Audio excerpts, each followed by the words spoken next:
The following is a production of DallasCowboys.com and the Dallas Cowboys Football Club. How about them Cowboys? Yeah, go Cowboys! This is Mick Shots, streaming live on DallasCowboys.com and the official Dallas Cowboys app. Now, here are Bill Jones, Everson Walls, and Mickey Spagnola. And it's time for a Tuesday edition of Mick Shots inside the SWBC podcast studio here at Ford Center. Podcast studio. At the Star in Frisco. Bill Jones, Mickey Spagnola, and future Ring of Honor and Hall of Famer Everson Walls. Thank you, Bill. We're going to put that in the universe, like my wife said. We're going to have to start printing out shirts, right? That's right. Get a campaign going. Yeah. Team Walls. Team Walls. Uh-huh. Yeah. It's worked for others. Might as well start it here. Sure has. That's right. It's thanks to Trayvon. Trayvon has got us on the radar here. All right, so there's much to talk about as the Cowboys turn their attention towards the New England Patriots and elsewhere around the National Football League. And Everson, we walked in the door about the same time, which was about 1 minute ago. Really glad to see that too, by the way. And first of all, the professionalism in here is at an all-time low. He's watching the game. Oh, is that what he's doing? Yeah, Spags watching the game, That's man. right. Come on. No, I'm dropping dimes. I'm snitching, damn it. I was going to compliment him on his professionalism because I walk in the door with you a minute ago, and he's got all this stuff laid out here, and I ready to go. Now, what he did, he's pushed it out of the way to his right so he can put the computer to his left. That's what he did. I am multitasking. That's why he was here early, because what time did the game start? When he got here? 107. Okay. He was sitting right here. So he's been here for 25 minutes. No, the guys were in here. Oh, okay. There is a show before. That's true. You know, we forget about that. That's right. I came down between half innings. Okay. How's the game going right now? 0-0. Okay. So it's going well. We're changing it up next week, huh? Is it next week we're changing it up? Just on Monday. The bye just week. on Monday? No, and then we're. Oh, yeah, because it's a bye week. We're doing the mashup on Tuesday and Wednesday. That's what I mean. Okay. The change up. We're changing up the show. And then, but on Monday we're on early 9 because o'clock. of travel commitments for other shows. Right. So Monday we are on at 9:30 a.m. And then at 12:30 I'll be taking a nap. It is 9 o'clock. 9 o'clock. Show up at 9:30. 9 a.m. on Monday. That's my nap day. And then Tuesday and Wednesday, Everson got recruited to the Players Lounge. All right. With Nate. All right. Very good. And so make sure you get a word in edgewise. That's right. I'll be laughing the whole time. I'm sorry. Nate Newton. I know I'll be cracking up the entire time. But first things first. Yes. This is Patriots Week. Mm-hmm. And yes, it is. First things first, what's on your mind with all your stuff laid out in front of you? What would you like to start with today, Mickey? Well, I think that it came up in Kellen Moore's press conference yesterday about his thoughts about facing Bill Belichick. There you go. And, we know Belichick can come up with some inventive defensive formations and game plans when he takes on a big offense. Mm-hmm. Do you know anyone who's ever played for Bill Belichick? I do. You think we can find some insight to what he might be doing? Hey, Chris, go find somebody. And Kellen Moore was really good about how he handled it. He basically said, "Yeah, this is a great opportunity, and every week is a good opportunity against different offensive coordinators." And I go, "Yeah, but this is Belichick." He goes, "I understand it. He's the best coach in NFL history, so we'll have to be really good in preparing for this game." You know what's interesting about this week, and I think it doesn't matter what the Patriots' record is. No, they're sitting there at 2-3. Right. There's certain weeks where you go, "Oh, this could be a trap game." I mean, that doesn't even enter the consciousness of a person this week when you're going up against the Patriots and what Belichick. Trap game is not what you call it. Exactly. Trap game means you're not prepared. Right. Exactly. Yeah. And so the Patriots could be 0-5 right now, but you circle this game on the calendar because of the. Don't let it lull you to sleep. That's a trap game. When you're lulled to sleep by their what is the benign look, right? And all of a sudden, but I think even for the coaches, the players coming into it, it's like okay, you don't have to get their attention, right? That you're playing the Patriots, and they know where they're going. Right. And we thought the big test for this offense was going to be Carolina, right? Well, not so much, right? This is the litmus test right now. You go on the road against a team that's 2-3. Belichick coaching. Can you go up there and win for the first time since 1987? Excuse me, and deal with whatever the elements are, whatever the environment is, the weather, whatever. Can you just go up there and get this win going into the bye, right? Don't get ahead of yourself. Like, start looking at that bye like it's vacation time, right? And I think this is the litmus test of an offense that is now I forgot to look it up. Well, you're looking that up. You have to go further back, no further back than 2 weeks ago to understand how difficult it is to go in there and get a win. Right. Now, obviously, the Patriots had circled Tampa Bay coming to town. I mean, everybody had.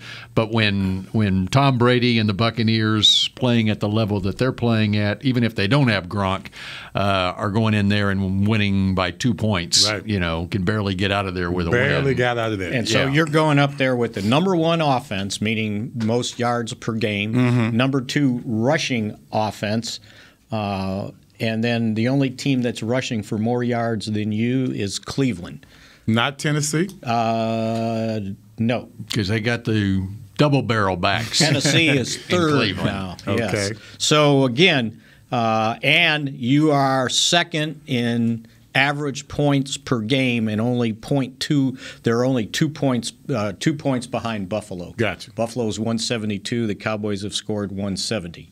So this is an offense that has been rolling. Now, can it go on the road and roll against Belichick in New England? And I think that's what we're going to hear all week long. And when you look at, 2 years ago, when we went into New England, and the weather was horrible, right? No. Nobody had a great game. As bad as could be. Yeah, I think it was, Penguins wouldn't have liked it. It was both Dak and Brady's worst games probably in their careers. Yeah, because Dak threw for more yards than Brady. And they were both really not impressive at all. Especially when you were going up against a defense like the Patriots.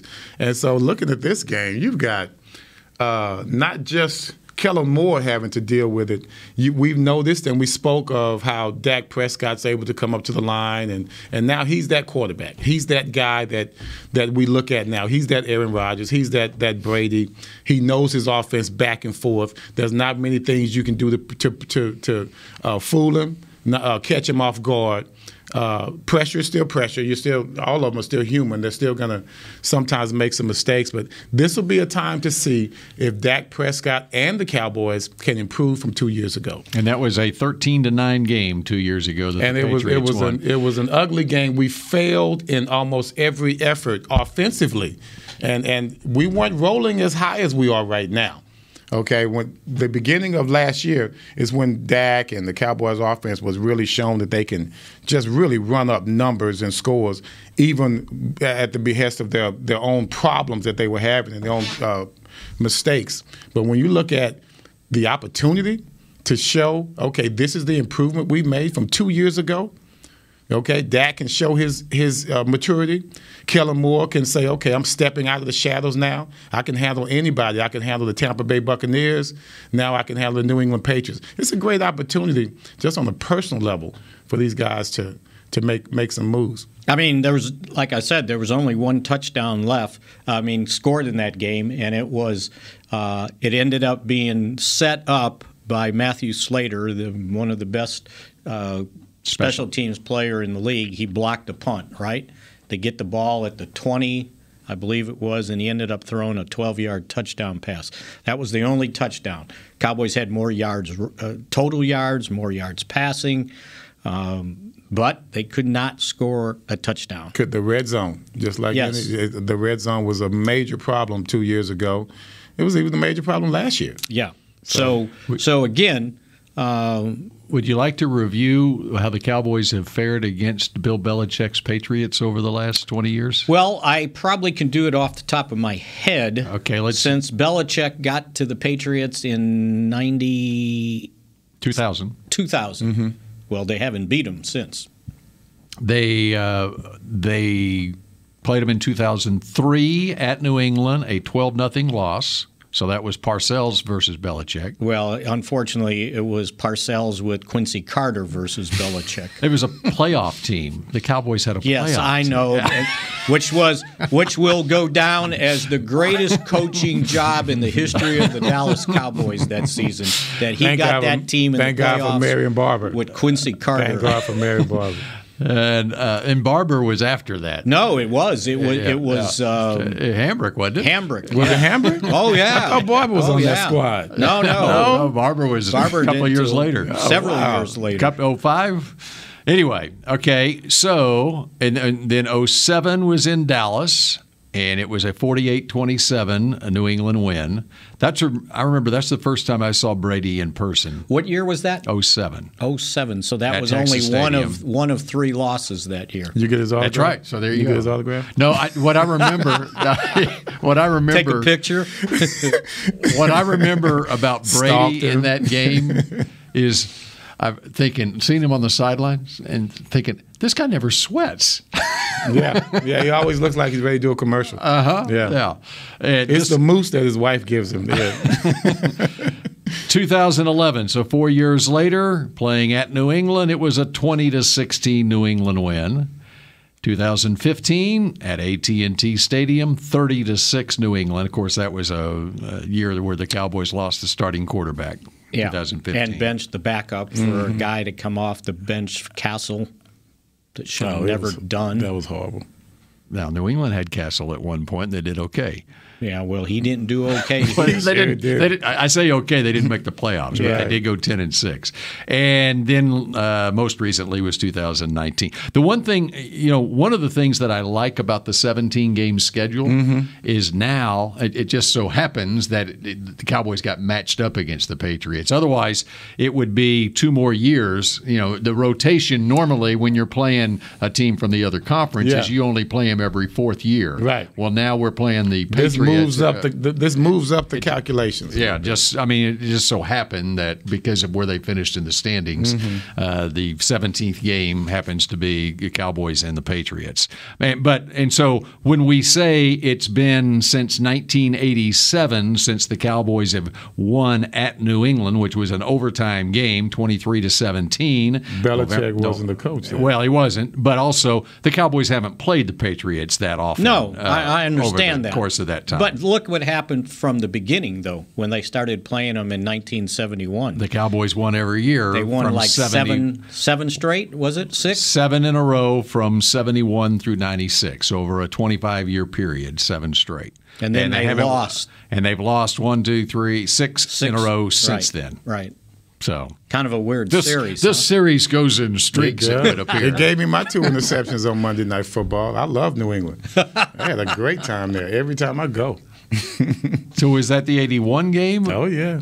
Rookie year. Mm-hmm. How many interceptions did you have that year? 11? I think it was 11. I think 13. Yeah. 13 and including the postseason. So you forgot, right? If 7 gets 11, we're going to heaven. Oh, that's right. Super Bowl heaven. That's right. That's right. Yeah. That's my slogan, by the way. Yes, it is. I gave you credit for it the other day on the radio. Thank you. 7 gets a. See, I like the Parsons aspect of it. Of 11, 7 and 11. Yeah, 7 come 11. Okay. And then. Well, since I thought of it, we're gonna stick with what I said. We can amend it if you need to, Bill. Yeah. All right. He will. He will, Spags. Yes, trust me, right. he will. It's like, look what I came up with. It is an exciting week, though. It is. It's special. You know what? The other part of it. You know who the Stars are playing? We got a National Hockey League team here in town. You know who the Stars are playing on Saturday night? The Bruins. They're playing the Bruins. You know where they're playing? In Boston. Are they really? Yes. Huh. You know the Red Sox just qualified for the ALCS. Yes, they did. They're already playing, aren't they? Well, they won their division series, and now they're awaiting the winner of this Astros-White Sox series, and so they're going to be playing in the ALCS. They would be hosting at Fenway on Monday. So on Saturday night, White Sox did something just now. Something's happening. Home run. Home by who? Frank Thomas? By the good guys. Gavin Sheets. You know a lot about Gavin Sheets? Gavin Sheets. Yes. Not related to Gavin Lux, who almost hit a home run for the Dodgers last night. Boy, I thought that was gone. He did too. Yes, he did. And he was astounded that it got caught on the warning Giants track. won The 1-0. wind. Yeah. The wind got it. I know. There's no wind. There was. Okay. It's still wind out there. They don't wind out in They California. don't know wind until they come to Texas. Those flags were standing Did you up see straight. you didn't see the game at the Cotton Bowl the other day. We had an 85-yard punt and a 78-yard punt. I saw the 85-yard one. Well, you have to talk to them about the wind and the fires out there, so we don't have to deal with that. Yeah. That's Santa good. Ana. That's good karma right there because the ball hit the top of the wall and went over. That's luck. That's good karma. That's luck. As opposed to bouncing off the wall and then off a player for a ground rule double. And when you look at the center field there right now is laying on his back. What's going on? I think he hit the wall pretty hard. Oh, no. Oh, like Lorenzo Cain, right? Was that Cain the other night? Yeah, he hasn't moved yet. Oh, well. And you're happy about that. No, I'm not happy. I'm just saying. Crazy. Center fielder's laying on his back. He can't wipe the smirk off his face. The Astros center fielder? Yes. Okay. Not Cesar Cedeno. No. All right, we continue. How far back do you want to go? Really, man. These kids don't know what you're talking Jimmy about. Witt, the toy cannon in right field. All right, we continue with more Mick Shots in just a moment. Honey, big news. Gary, are you okay? Oh, I'm not Gary anymore. I'm Jackie Flash. What? See, I want the latest smartphone, but the best deals are only for new customers. So, to get a new customer deal, I changed my name to Jackie Flash. Okay, but the best smartphone deals at AT&T are for everyone, new and existing customers. That's huge. Then guess who's getting a deal? Is it Jackie Flash? Jackie Flash. It's not complicated. At AT&T, our best smartphone deals are for everyone. Restrictions apply. Visit att.com for details. The Cowboys way, where 16 Hall of Famers and 5 championships shows us what success looks like. Where turkey is always the second best part of Thanksgiving Day.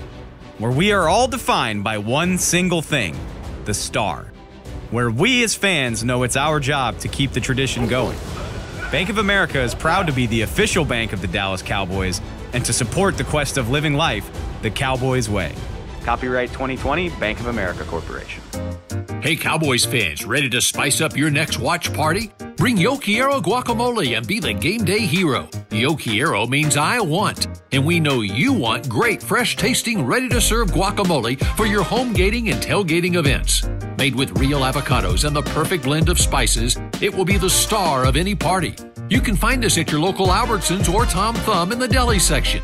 If you can't find it, talk to your store manager and tell them, Yo Quiero guacamole. It's game day. You know what that means. First, kebab prep. Steak, pepper, onion, steak, pepper, onion. Next, a counterclockwise lap around the room. Now the lucky grease-stained jersey goes on. And lastly, the dance. You know the one. This is a game day ritual no matter where you are. Whether you're traveling to the game or watching from your favorite vacation spot, book a place to stay on Hotels.com and keep the tradition alive and well. Hotels.com, proud partner of the Dallas Cowboys. Back to Mick Shots. Download the official app of the Dallas Cowboys to get access to in-market game broadcasts, mobile tickets, daily podcasts, live pregame and postgame shows, game updates, and more. Boy, how much more can you get than that? Download the app or Google Play stores. You're doing pretty good there, Spags. Yeah, except it's download in the app or Google Play stores. Never mind. Never mind. We figured it out. Okay. Oh, you're going to say something else? Yeah. What is the app? Chris, we got a rant. Let me see the copy. We got a rant. Let me see. We got a rant about the copy. This is Tuesday.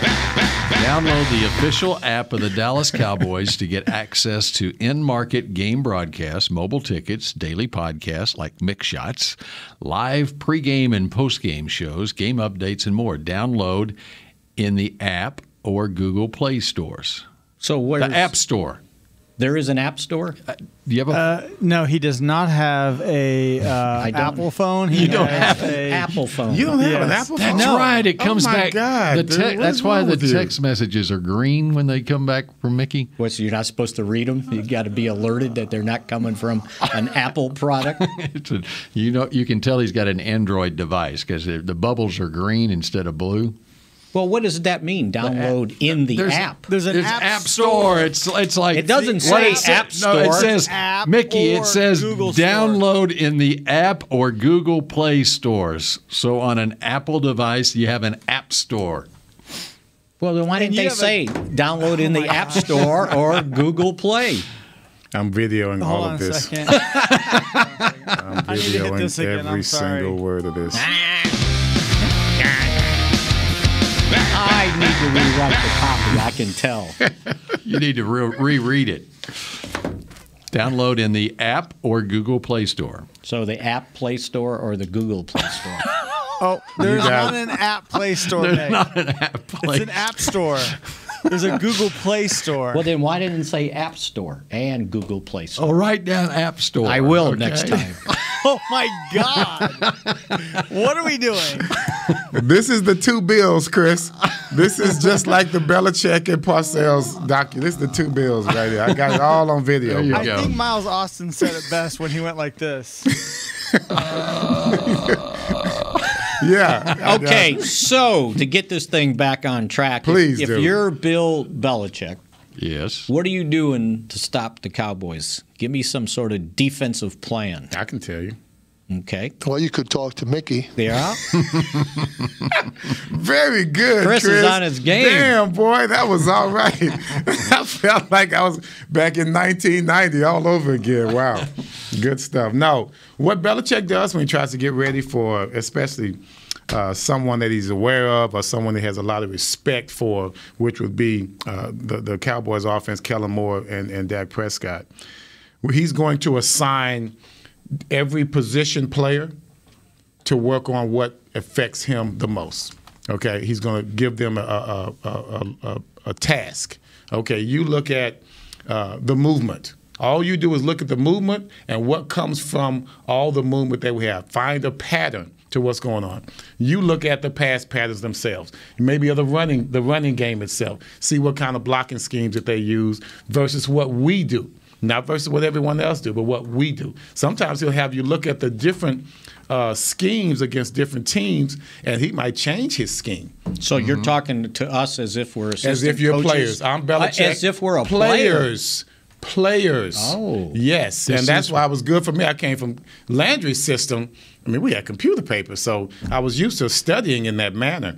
But Belichick had everyone looking at film. And of course, nowadays it's a whole lot easier. They can just take their iPads and they could assign a certain task, such as 1st and 10.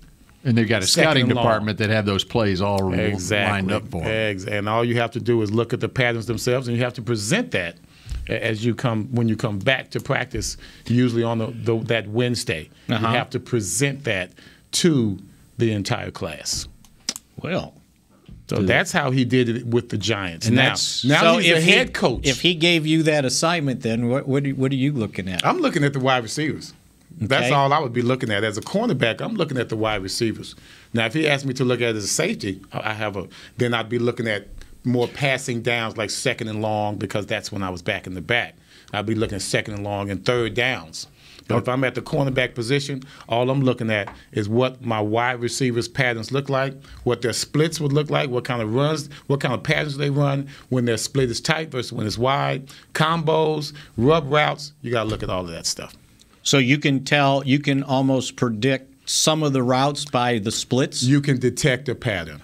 The pattern. That's all you're looking for, is just to detect a pattern. Because here's the thing about Belichick, and if any good coach to me, you want to take away what we do best. That's just it. Okay, hold on. Before you give away Cowboy secrets, All right, just keep this in mind. Okay, when Bill Belichick puts his team together, he's not only looking at their athletic ability. One of the reasons Bill Belichick says we went up to Gil Brandt at the Hall of Fame ceremony and said Everson Walls belongs in the Pro Football Hall of Fame. It's because when he coached Everson Walls, he saw how smart Everson Walls is. Okay? That's what he told me. So, Mickey, when he sees that Everson Walls is a regular on Mick Shots this week, what is Bill Belichick going to do to prepare for the He's Cowboys? writing down notes. Exactly. He is listening He's to listening Mick Shots. right now. He is listening right now. Okay? The Patriots are not practicing today. This is his day to get caught up on Cowboys podcast. He's got his son. He's going to look. He looks at the menu of Cowboys podcast and he sees Everson Walls is on this show called Mick Shots. Mm-hmm. He said, I don't know who the hell this Mick is, but I do know who Everson Walls is, and I'm going to listen. He's spilling the beans. And now, Mickey, you just set up Everson to tell Bill Belichick how he needs to defend the Cowboys. Okay, Bill, 888-855-2297. Oh, man, boy, if he calls in, man, that'd be the best, bro. That'd be the best. So, as you answer this question from Mickey, keep in mind that Belichick's listening. Hey, man, but it doesn't matter if he's listening or not. Because here's the thing. Like any coach, and Belichick has showed me this, he wants to make you just do something different. Okay? And if you do something different, then you're just not as comfortable. That doesn't mean that you can't adapt. We have a squad here that can adapt to almost anything, especially offensively. So that's why I'm not really worried about it. But when it comes down to it, he thinks that he's got an upper hand on you if he shuts down what you're strong at. That's why he wants to see the patterns. Because if he can attack those patterns of plays, then that's when he's going to provide the counterattack. Then that was one of the things that Kellen Moore pointed out yesterday about coming up with game plans. And then he goes, and then great game plan, right? But you better be ready to adjust. That's right. You got to have a plan B and C. And even Dan Quinn, and I wish I didn't write it down, but he said this to effect. He said he was talking to like a former upper-level military guy. And the guy basically said something to the effect, the greatest plan of attack changes at first contact. That's right. So in other words, it's like Mike Tyson said, you can have a great game plan, but when I hit you in the mouth, all that goes out the window. Right. So things change, right? That's exactly So that's just we're on the way same of saying page with all three of these. Yes, we are.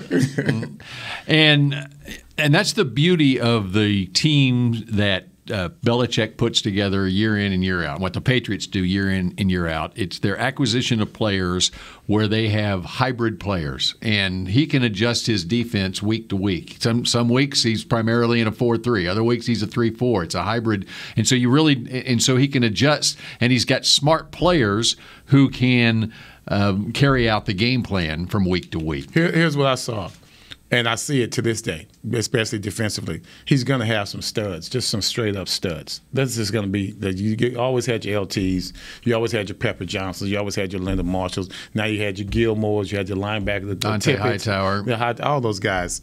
But he always saw like a Rodney Harrison. Mm-hmm. You know, that he's not that athletic. You know, I just need him to be where he needs to be, and I know I can count on him to be where he's supposed to be. You know, Everson Walls, he's got a knack for this and that. Not that athletic, but I can put him in a particular spot to where he can do what he does best. And so he's always got the studs along with those. Devin McCourty, who was a first-round draft pick, who's now in his 12th year in the league. And what about the running back from here? Burkhead, who's now in Houston. Yes. Right. And so these are the kind of players that he just loves to have. I don't feel like explaining myself over and over again. Mm-hmm. This guy's going to get it the first time. Those are the ones that he brings in. He brings in as many of those as possible to support those great athletes that might not have the experience that they need. Here's a great example. And now Cal Van Noy is a good athlete, but here's a great example of how he prepares for the draft. And even though he doesn't draft a player, when that player becomes available, he pounces on them, especially with more experience. And like with Kyle Van Noy, he was drafted by the Lions in 2014, and I don't remember the circumstances, but just a couple of years later, he gets released by the Lions. Well, the Patriots snapped him up in a heartbeat, and he became a central figure on a couple of Super Bowl teams for them. He goes away last year because the Patriots lost Brady last year, and they had several players who opted out, and so they did not have the same type team last year. And, of course, they went 7-9 last year. And Van Noy went away to Miami. Well, the Patriots decided to go ahead and put a team together this year, and so they reacquired Kyle Van Noy, and he's back on this team now this year. And it's a comfort zone for the coach. That the players know what's right. You know what? Yes. And Quinn had another good line I don't think I've heard before. So he says you end up practicing all week. You come up with this plan. You come up with different plays that you want to run defensively, right? And he goes, and you get to Saturday, and we're going through the different play calls, and he says, one player says, Coach, can we redo that? And he goes, no, never mind, it's out. Because if we're on Saturday and we got to replay that call, somebody doesn't understand what's going on. So I'm not using everybody it. Has to be on the same page. Yeah. I thought that was pretty cool. I thought that was really enlightening. Yeah. And I think that's also one of the reasons the Patriots miss on a lot of draft picks too, because you have to. It's a mental thing as much as a physical thing is. And if they get players in there and then they discover after they've been through an offseason with them that they're not getting it, well, they'll just go ahead and cut their losses and move on to somebody else, a veteran player, and pick up. And that's why they let Chandler Jones walk. You look at Chandler Jones, great player, but he was going to cost way too much money. And so for everything that Arizona paid Chandler Jones as a free agent, each year over a 5-year period, the Patriots are acquiring 5 different free agents for the same amount of money they would have been paying one player. And that's Belichick with his management hat on there. That has nothing to do with coaching. Right. And think about the other guy, and it was kind of controversial when they let Jamie Collins go. Mm-hmm. Now he's bounced to team to team to team. Now he's back. And he's back, right? For less money. Yeah, for like the third time. For probably what they were going to pay him, in right? The first place. Yeah. And what he he went around and got some signing bonuses. But he didn't. Cool. But no one wanted to keep him after that. It was almost like Belichick knew something. So here's what you're worth, and I'm not paying. So what he do Sunday against Houston? His first game back with the Patriots, Jamie Collins. I didn't see. He got a sack. Did he? You know how many defensive plays he was in on? How many? 3. Wow. He was in on 3. One less than Jabril Cox. 3 snaps, and he got a sack. And that's why he brought him back for that sack. That's right. Sack, and they won the game. They won the game, 25-22. They made it simple for him. There's the quarterback. Just go get him. Don't worry about anything. So, I mean, the bottom line, by the way, is they do have the 5th-ranked defense. Uh-huh. They're 5th overall, 5th against the pass, and 15th against the run. And that's with a rookie quarterback. Yeah. You know how tough it is to play defense after all the interceptions that your rookie quarterback is throwing. Because offensively, they're only ranked 26th. Then you know what they are in third down efficiency, red zone efficiency. I could look it up, but if you know it, that'd be good. 31st in the league in the red zone. That's very un-Belichick. With a rookie quarterback, that explains. And that's been one of the Cowboys' defensive problems, by the way, the red zone. They haven't stopped people quite enough, although they did stop on the goal line, right? Right. Which turned that game around. And they thought that when they acquired these 2 tight ends in the offseason, Hunter Henry and Jonnu Smith, that might help them in the red zone. And it's still early yet. We shall see. But when you've got a rookie quarterback, it's tough. And we pointed this out, I believe, yesterday when everybody's like, oh, they're trying to get Jabril Cox in the game more, right? And I don't know if it was me or one of us said, well, yeah, he was probably second team goal line and he got moved up to first team because somebody was missing, right? Yeah. Well, Quinn said, they asked him, so were you trying to get him more involved? And he goes, well, he was on the second team goal line, and because of people that were missing, he got moved up to first team. He was very politically careful there. Mm-hmm. So he basically took Jalen Smith's place. All right. How about when we come back here on Mick Shots, we talk about that linebacker rotation a little bit, because those snaps in the game are rather interesting following the news of the last week. In fact, 1 week ago today when the Cowboys released Jalen Smith. Back with more Mick Shots in a moment. At Smoothie King, we are blending goodness to fuel your greatness. Every blend is crafted to help you achieve your health and fitness goals. Smoothie King uses only whole fruits and organic veggies. You'll never find sugary syrups or artificial flavors, colors, or preservatives. And unlike some other smoothie places, there are 0 grams of added sugar in many of our blends. Smoothie King is proud to be the official smoothie of the Dallas Cowboys. Place your order in the app or online for pickup or delivery. Smoothie King, rule the day. Hey, Cowboys fans, ready to spice up your next watch party? Bring Yo Quiero guacamole and be the game day hero. Yo Quiero means I want, and we know you want great, fresh-tasting, ready-to-serve guacamole for your home gating and tailgating events. Made with real avocados and the perfect blend of spices, it will be the star of any party. You can find us at your local Albertsons or Tom Thumb in the deli section. If you can't find it, talk to your store manager and tell them, Yo Quiero guacamole. The Cowboys way, where 16 Hall of Famers and 5 championships shows us what success looks like. Where turkey is always the second best part of Thanksgiving Day. Where we are all defined by one single thing, the star. Where we as fans know it's our job to keep the tradition going. Bank of America is proud to be the official bank of the Dallas Cowboys and to support the quest of living life the Cowboys way. Copyright 2020, Bank of America Corporation. Hi, I'm Clint Tillison with United Ag and Turf. Before you can park yourself in front of the game, park yourself in a John Deere and power through your chores. Our Land Run package is a 1025R, 25 horsepower tractor with a loader, rotary cutter, and a box blade for $229 a month. And the price you see is the price you'll pay, no surprises. So don't miss another kickoff. Visit UnitedAgAndTurf.com. Offer ends February 1st, 2021. Restrictions apply. See dealer for details. Now let's get to work. Back to Mick Shots. Dallas Cowboy cheerleaders making the team is back for another exciting season. Don't miss new episodes every Friday at 8 Central, only on CMT. Dang, you had close. I know. And I was so proud I got the 8, 9 Central right, you know? No. So when is that again? 8, 9 Central. On what day? Friday. Okay. You set your DVR? Well, I might. Yeah. Now that I know when it is. Okay. 8 o'clock Central Time on Friday on CMT. Okay. CMT. All right. Talking linebackers. Yes. So what do you find interesting about the snap counts from the linebackers? Micah Parsons had 63 snaps on defense. Out of 68. Keanu Neal had 34. Leighton Vander Esch had 31. Mm-hmm. Jabril Cox had 4. Right.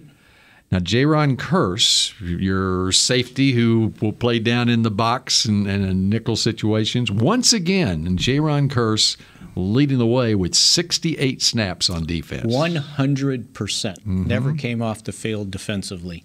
So what they... How many tackles? 7. Yeah, nice. So what they're doing with Kearse is they're playing him almost like playing Neal a little bit. Mm-hmm. So Neal and Parsons are on the nickel. When they were going base, it was Micah, Vander Esch, and Kearse. But Kearse was lining up kind of on the line of scrimmage a lot in the slot or on the tight end. Right. So instead of a pure strong side linebacker, they were using basically what they call their big nickel. And then a lot of times when it was definite passing situation, there was only one linebacker on the field. But on a depth chart, they would probably list him as the Sam linebacker, even though Kearse? Yeah, in that base defense. But they probably just listed as an extra safety on the field. So is Parsons considered the one linebacker? Yes, he was in the middle on the dime. On the dime. Yeah. So sometimes dime they would take out a defensive lineman sometimes, but this time they're taking out both linebackers. So the way you divvy up those linebacker snaps amongst Neal and Leighton in the base got 31, essentially 31 snaps, and Keanu in the nickel with the 34 snaps. Right. And Parsons on the field virtually the whole time. And then depending on what they decide to do on goal line, and they had a couple goal line situations. Right. But that's how Cox got on the field. So think about it then. How many snaps if Jalen was still on the team, how many snaps was Jalen going to get in that game? And where are the snaps coming from? Well, they might have had him out there on the goal line. Mm-hmm. So there's your 4 Jabril Cox snaps. There. Yeah, I was going to say. And then maybe some on big nickel. Would have been spelling somebody. Right. But as it was, Neal and Van Der Esch were only getting 31 and 34 snaps themselves. Well, and see, here was the curious question yesterday to Quinn when somebody asked, well, Micah Parsons only rushed this many times. Well, I wonder who was ever counting that up, and I don't trust that all the time, right? Because he was rushing as a middle linebacker. Mm-hmm. They had him and Randy Gregory standing on the line of scrimmage in some of those pass rush situations. And so they didn't know if he was dropping or rushing, and a couple times he went up the middle on a delayed rush. And they what they did is they allowed the defensive lineman, whoever was on that outside, to cave in, and then he was following around to see if they missed an assignment. I think he was reading the back itself. I think when the running back blocks, then he's like, then okay, he's going. Then I'm gone. Yeah, all right. You just pay attention to, unless he sees, he makes sure he doesn't chip. Yeah, and then he takes off and fills the gap. So what they were trying to do is create free lanes for him. And what the offense is doing dictates what he's doing on a play. It's not like that. Okay, you're blitzing for sure on this play. Exactly. It matters what the offense is doing, and he makes adjustments. Right, and Quinn was very complimentary of him having studied and learning the different things they're asking him to do as a rookie. Mm-hmm. You saw during the game, who was that made the comment saying that, is putting too much mentally on his case, and he's like, "Don't worry about me, I'll be okay." Oh, it was the Twitter war you brought up yesterday. Who was it Acho. with? Yeah, Acho. So when you looked at it, I told you guys, because I finally found my paper for my pick to click. I had left in the car yesterday, so I was like, "Where's my pick to click?" So I always had Parsons versus Barkley. Remember?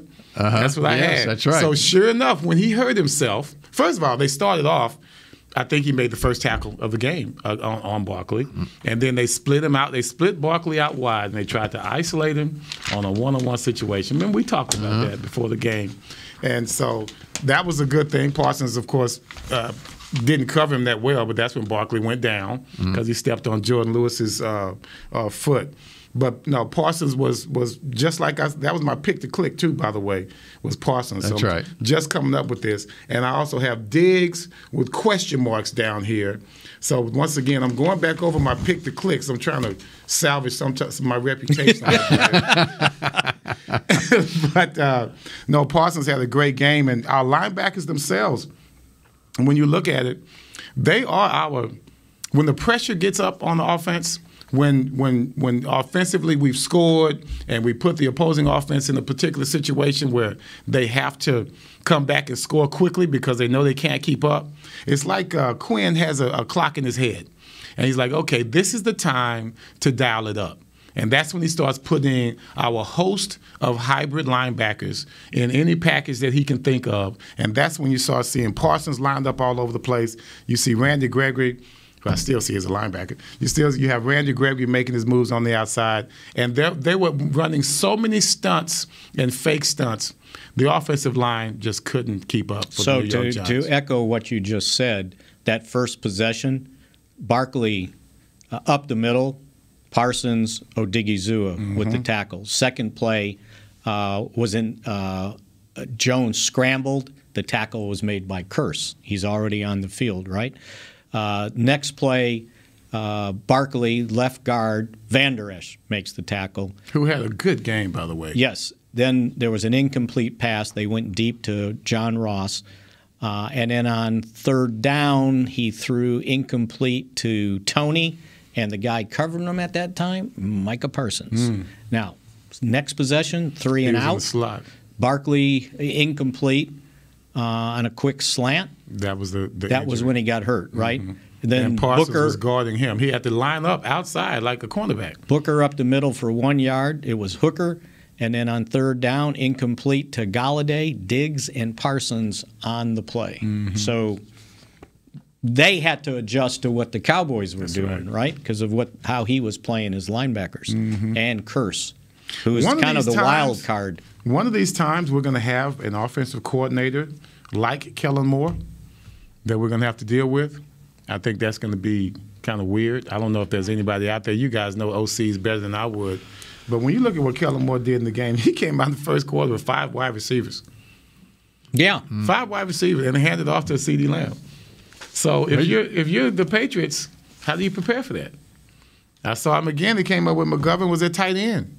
And that's when McGovern was it Jarwin or was it Schultz? That it was they shifted wrong and it was in legal formation. Right. McGovern ended up with 9 offensive snaps. Okay. They put him in at tight end, and it was he was on the field a lot. He was early. like the second tight end. Yes. Yeah, not That's the right. third, the second. He was the second, and then fullback. That was crazy. So they're. So when I'm talking about the creativity, if we come up against someone with that kind of creativity, I'm not sure how Quinn would handle that. Someone with the Josh kind of creativity. McDaniels this week. Is he that good? Well, not only is he that good, does he have the talent? Right. To make you to make you fear them. So they'll face Kansas City. So they've been pretty good offensively. Vegas and New Orleans. And I'm not worried about how good they are offensively, how creative they are offensively. That's what I'm looking at. And then they have Arizona game 15. It has a lot to do with their the experience at the quarterback position too, of course. what they can do. And that's where that's why I'm not worried about. That's where New England's handcuffed. Josh Jones, right. Yeah, with Mac Jones this week, and then coming back. But it's gonna happen. It's gonna happen. We're gonna come up against an offense that's gonna make us look as goofy as we've been making other defenses look. And I'd like to see how we handle that situation. This game here, a road game situation that you cannot predict. It's going to be tough to predict how we react, especially going up against a Belichick style of a team. And Not I just bet he's got offensively, some but ideas. defensively I as bet well. he's got some ideas on offense too, He's right? got plenty. To help out He's got plenty. the offense. He's Tom Landry. He could do offense, defense, special teams. He knows all about every facet of the game. You just don't catch those guys around like that anymore. You want me to tell you real quick my Belichick story? The first time I ever talked to him when I didn't know I probably wasn't supposed to talk to him. How I think long it ago was this? 86. Okay. Oh, it was with the Giants. Yeah. With the Giants. Yeah, he's a young pup. Well, both of y'all were. Yeah. Because we're probably about the same age, right? And I was in the locker room, which was an interesting day because the first time I was around the New York media. And so they had their This little is in Dallas? in New York. Oh, okay. And they had their little session with Parcells, right? So he sits on this big kind of one of those long tables, right? And he's at the head, of course, right? And these guys, they're all like asking the same question, right? And somebody asked a question in Parcells like, now, why would you ask something like that, right? Just intimidates the hell out of the guy, right? And I'm sitting there going, oh, this is good, right? So I didn't know better. I went into the locker room when we were allowed to be in there, and everybody was looking for Taylor, right? And he comes in late, like, the king, and everybody's around Lawrence. And so I was just standing there, and Belichick comes walking by, and I asked him something about the defense and how well they were playing. Because I think if I remember right, it was the game that both teams were tied for first, 6-2, 6-2, right? And you go up to New York, and then Danny got hurt. That's right. And so I started asking him questions, and I didn't know that no one talked to him, and he answered my question, right? I got 2 questions in. And Parcells is kind of looking at me, and he goes, you're not from around here, are you? No, sir. I said, I told him where I was from, and I'm here doing stories. And he goes, well, who are you waiting for now? And I said, shouldn't you be leaving now? I said, Phil Simms. And he goes, oh, so you think Simms is a pretty good quarterback, huh? You might be smarter than these other guys around here. And he said it loud enough so his reporters can hear that, right? He is the best. He is the best. He is the best. I'm sorry. And after that day, it's like, I like this guy. He is the best, man. And that's what I like about him, because he's thick-skinned. Yeah. You know, you can, as a player, you can come up and he wouldn't admonish you for being comfortable around him. Right. And back in the day, that was a weird thing. And so I love, like I said, I love being around. He's sitting in the steam room with us and trying to lose weight. I told you about that one. And you know, and I'll try to purge that from my memory. Yeah, right. That must have looked good. If I can't, you can't. So you must. You're with me now. You know, and that was their breakout year, right? Because he was under fire because he hadn't really done much. I guess '85 was not a bad season. We had, I think, in '86 is when we had the, or maybe it was '87. We had the silver anniversary. Right. Cowboy team. I made that team, and I remember standing on the podium. I was still in my uniform. And I heard from the players as I went up there in '90, they said when Parcells saw us doing that, it was at halftime. We were winning the game. The Cowboys were winning the game. At halftime, we're holding this. He goes, look at this, guys. They're having homecoming on us. And they said, let's go out here and kick their ass. So they came out and they came out and they kicked our asses. We didn't do anything in the second half. They're celebrating homecoming on us, guys. Look at this. I'm like, oh, man, that was a mistake. Oh, that's great. Oh, I love it. Oh, and we're out of time. Yeah. That shot clock has got us again. Wow, it got us. Yes. All right. Well, we'll have more stories from the glorious past tomorrow on another edition of Mick Shots. Go Cowboys. See ya. This has been a production of DallasCowboys.com and the Dallas Cowboys Football Club. How about this, Cowboys? Yeah!